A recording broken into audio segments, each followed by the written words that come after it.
$1,000 o 43,000 pesos. Yan ang compensation sa mga biktima ng pang-aabuso noong administrasyon ng Marcos. Para sa mga biktima, maliit man ang halaga. Tagumpay raw ito sa mahaba nilang pakikibaka laban sa diktadurya. Pero sa aking eksklusibong panayam sa anak ni dating Pangulong Marcos na si Senator Bongbong Marcos, iginiit niyang walang kinalaman ang kanyang ama sa mga human rights abuses. Narito ang aking one-on-one interview kay Senator Marcos. Senator, yung nanay nyo ay congresswoman, ang kapatid nyo ay governor, kayo po ay senador. Marami pihado nagtatanong. Ano ba agenda uli ng mga Marcoses? Wala. Dati naming agenda, hindi naman nagbago ang agenda namin kung hindi makatulong, magserbisyo. Misyon nyo ba na pabanguhin ang pangalan po ng inyong pamilya? Hindi ko talaga maunawaan yung tanong na yan dahil kung ano ang ginawa ng aking ama, kahit ano pang gawin namin ngayon, ay hindi magbabago yun. So you don't lose sleep, you don't worry, hindi kayo nag-aalala na kung ano ang magiging place in history ng pangalan ng inyong angkan o ng inyong pamilya? Para sa amin, ang pinaka-importante, ang katotohanan ay lumabas. Na malaman ng tao ang katotohanan, hindi yung propaganda lamang. Senator, pasensya na kayo, but I'll just pick up that key word that you mentioned, propaganda. But then, martial law victims are now being paid $1,000 or 43,000 pesos. And to them, it's not the amount of money, but to them, it's an acknowledgement there was something wrong done to them during the regime of your dad. If that is the determination of the court, then what are we? Who are we we have said our piece. We have tried to defend ourselves in these cases. But if that is the decision, we abide by it and support it. But there are also other court cases, there are frozen accounts. Lahat po yun, hindi ho yun propaganda. Yes, but those are real. Those are real, but what are the reasons for them? Are they legal or are they political? They are political. Pero how do you explain the staggering amount of money na sinasabi nila, yaman ninyo? Where is it? They keep talking, we were hearing in 86, 87, 10 billion this, billion that. Where is it? I haven't seen any of it. I haven't heard of anything. They just throw out these numbers, but in the end, we don't see any of these staggering, as you call them, staggering amounts of money. Kahit may mga na-freeze na accounts, saan? Those were real money. Where are the frozen accounts? The frozen accounts in Switzerland. What was the amount that they talked about in Switzerland as compared to the amounts that they were throwing around, the numbers that they were throwing around? Not even 10%, not even 1%. Robert Swift said that sana raw, dahil senador na kayo, you should work for a final settlement. The legal situation has been that we have not been involved in any of the cases between the human rights claimants and the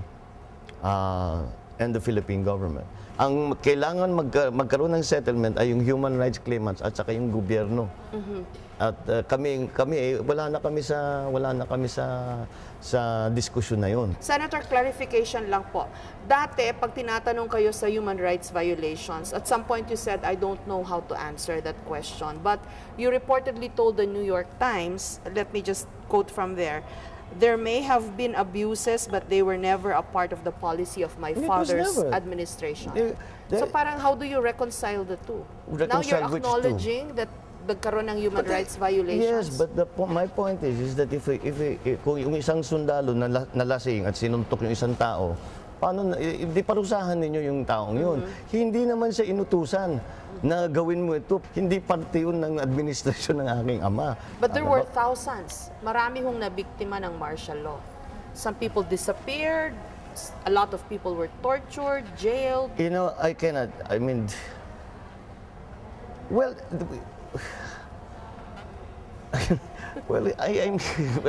it's a difficult question. No, it's not. It's just that I cannot.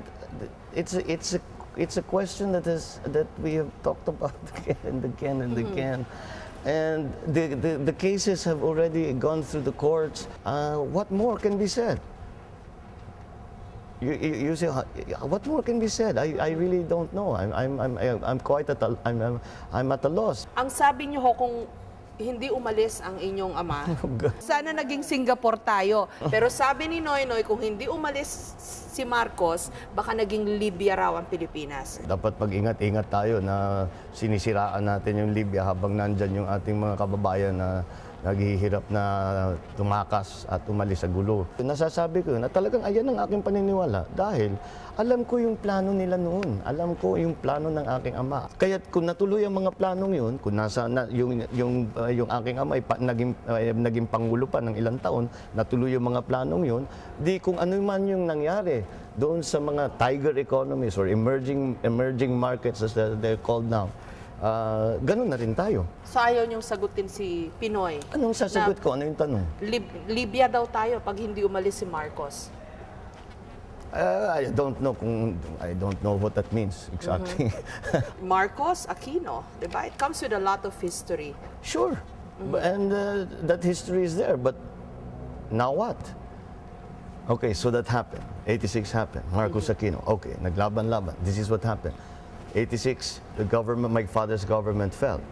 Done. Now what? So why you want to keep talking about that some more? Let's talk about it some more. But now what?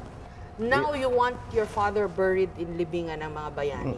We always have. The family has always been since his death in 1989. We have always said that having been a president, having been a soldier, it is his right.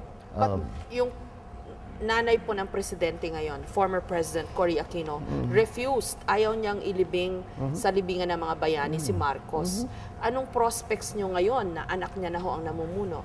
Well, actually, it's ironic that we have not progressed this far in the discussions about my father's burial in the libingan ng bayani as we have under President Benigno Aquino. But before, as you say, pagka napapag-usapan yung paglibing sa libingan ng mga bayani, sasabihin ka agad, hindi.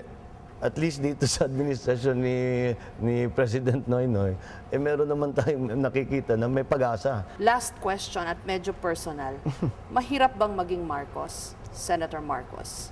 I don't think my life is any more easy or any more difficult than anybody else's. I would say that it's actually, when I look at the hardships that our countrymen go through, I would say again that I'm the luckiest person